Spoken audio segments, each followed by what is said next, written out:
Sai Ram children, good morning. Today we will do English, new voices, continue with our poem. Which poem children we are doing?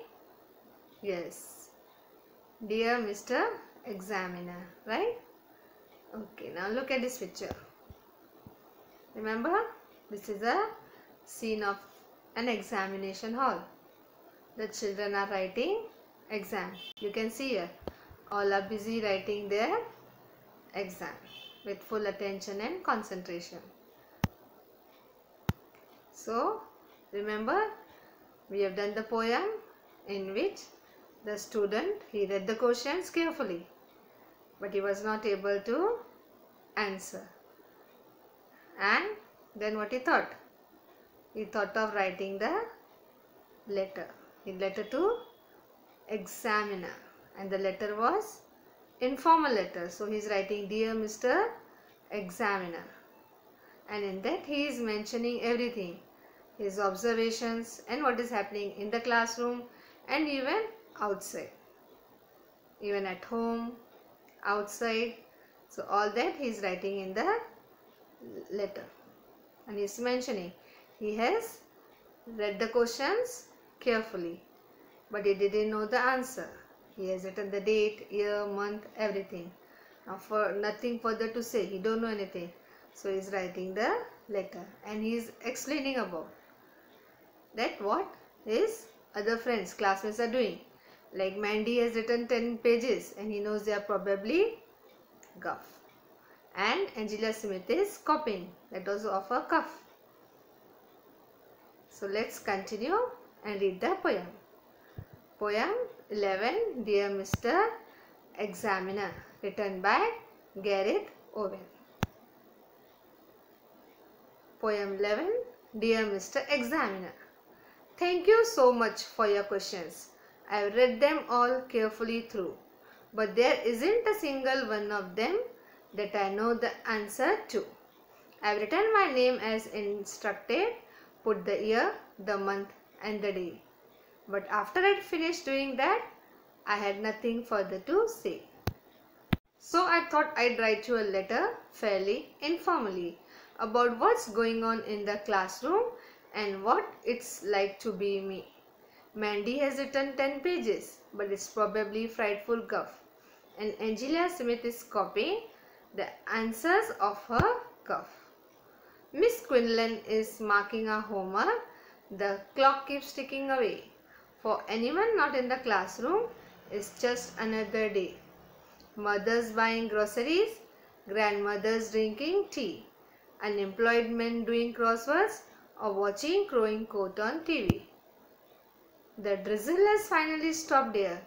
The sun's just started to shine, and in the back garden in Sefton Road, a housewife hangs shirts on the line. A class chatters by to play tennis. The cathedral clock has just pealed. A motor chugs steadily back and forth, mowing the hockey field.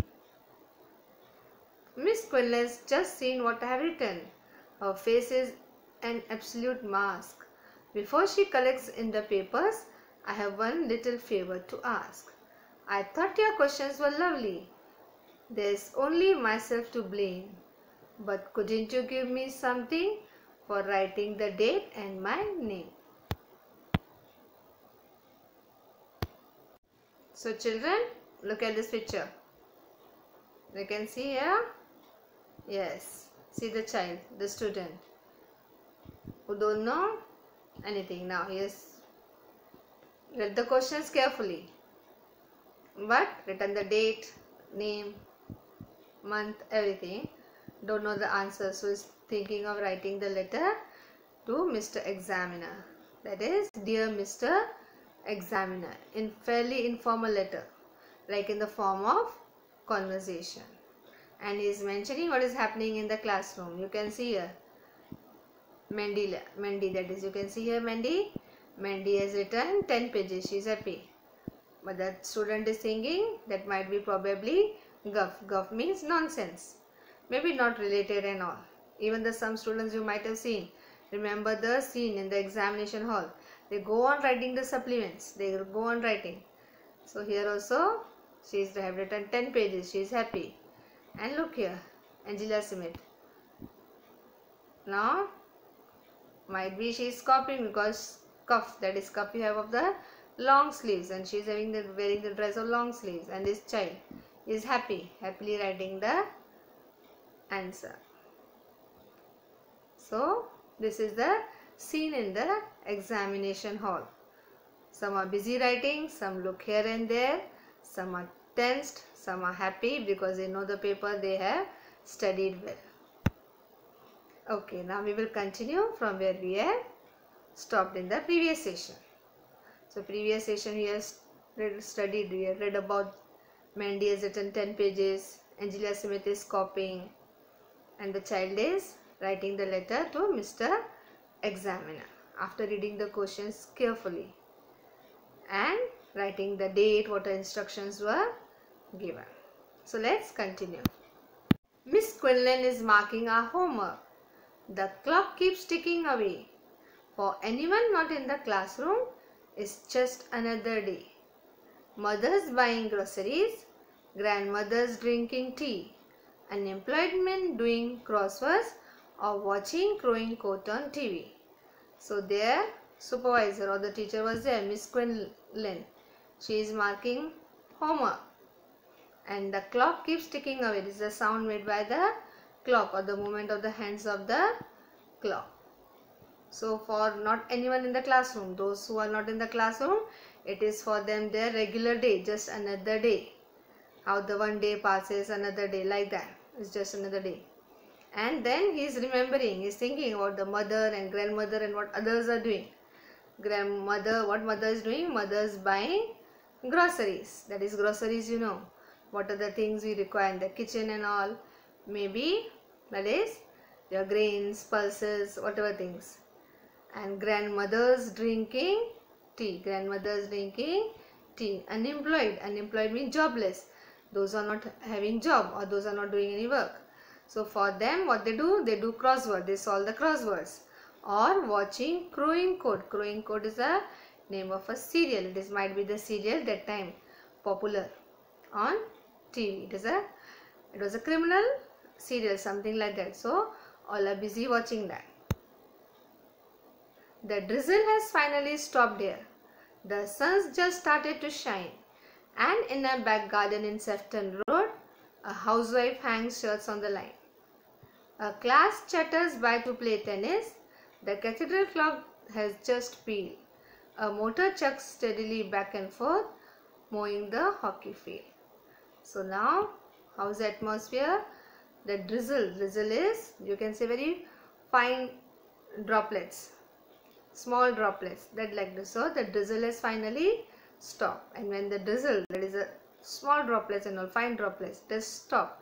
So sun shines. So sun just started to shine. And in the back garden is the Sefton Road. So it's the name of a road, maybe in their locality or near their house or in their neighborhood.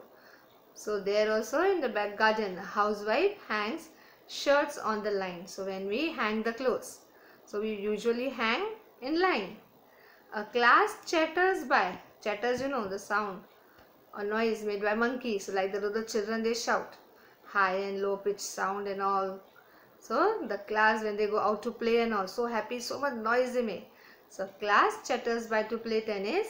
The cathedral clock, this is a olden clock, you can say. You might have seen the church or earlier, that is the olden ones. And these clocks used to run manually. So you might have seen the long rope and all. They used to pull that rope and then the clock used to, that is according to the time, 1 hour, so 1 o'clock and 1 they used to pull and all. That's like that, the ringing and all. So the cathedral clock is just pealed. A motor chugs steadily back and forth. It's the sound made by the machine mowing the hockey field. So pealed and was a sound made by the clock. Miss Quinlan's just seen what I have written. Her face is an absolute mask. Before she collects in the papers, I have one little favor to ask. I thought your questions were lovely. There's only myself to blame. But couldn't you give me something for writing the date and my name? Then Miss Quinlan has seen what he has written. So when Miss Quinlan saw the thing is written only the letter and all. So her face is an absolute mark, something pale and all. Maybe in shock or something or mixed feeling. So then the child is saying before she collects in the papers or when the time is over. So he is asking one favor from the examiner and he is telling your questions were lovely. So he is not blaming the teacher or the examiner for setting the weakness. Usually the students say the paper was tough, the questions were like this. So it was not like that something. So he is saying your questions were lovely and there is myself to blame. So we can say that the child is honest, he is blaming himself. But couldn't you give me something for writing the date and my name? So he is requesting the teacher a favor that at least give some marks for writing the date and name. So these are the hard words. Peeled is made a loud ringing sound made by the kettle clock and all. And chucks, that is a sound with the machine, moves slowly with the engine making a repeated low sound. Now look at this picture. Try to recollect the days when you were writing the exam. Remember children, that is the supervisor is there, supervisor. And then also there are some naughty children looking behind. See this child, this naughty child, something they are giving or passing and all. So this is a scene of an examination hall. Comprehension.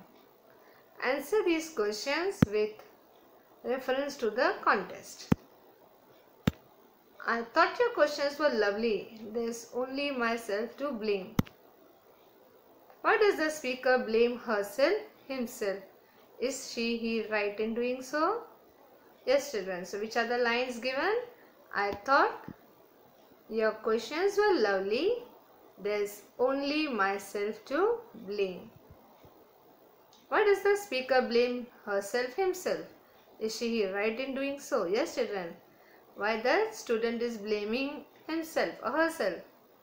Because the child is not prepared. The student is not prepared well. Maybe the reason is different that we know but don't know. But the reason is he is not prepared well. So is she or he right in doing so? Yes, the child is not prepared well, so he is only to be blamed. Let's see the answer. Why does the speaker blame herself, himself? Is he right in doing so? The speaker blames herself, himself because it is only because he is unprepared that he is unable to answer the questions. Why we are writing children herself, himself? Because we don't know the student is a girl or a boy. So we are using both herself, himself, she, he. So child is not prepared. The speaker is not prepared well. So he is not able to answer. Right? Next question. Why in your opinion does she, he call the questions lovely? Yes children, if you were in that place, in that child's place, so in your opinion, you try to give the answer children. That does she, he call the questions lovely? Why? Because he is blaming himself. He is not blaming the teacher. So we can say somewhere the child is honest. That he is not putting blame on others. He is taking blame on his fault. Right? So he is saying questions were lovely.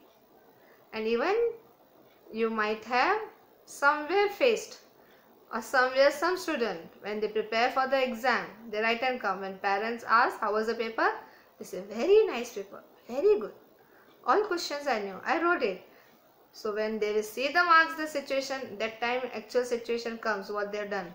But they are happy, the paper was good, very nice, simple, easy paper. Right children? So here also the child is calling in the paper that is questions lovely. So this is a personal response question children.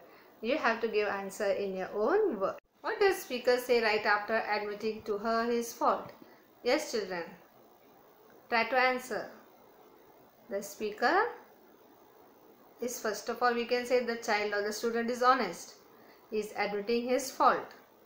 It's a good thing that we admit our fault. And he's also not blaming the teacher by saying the questions were tough, hard and all. He's praising the questions were lovely. Then he's requesting for a favor, that the teacher that to give some marks for writing the date, that is year, month and day and name. So let's check the answer. The speaker wonders if the teacher would give him some marks for writing the date and his name. So you might have observed, or we have observed, there are some children who just go on writing the questions. So thinking the teacher might give them some marks. We will stop here and continue in the next session. Sai Ram.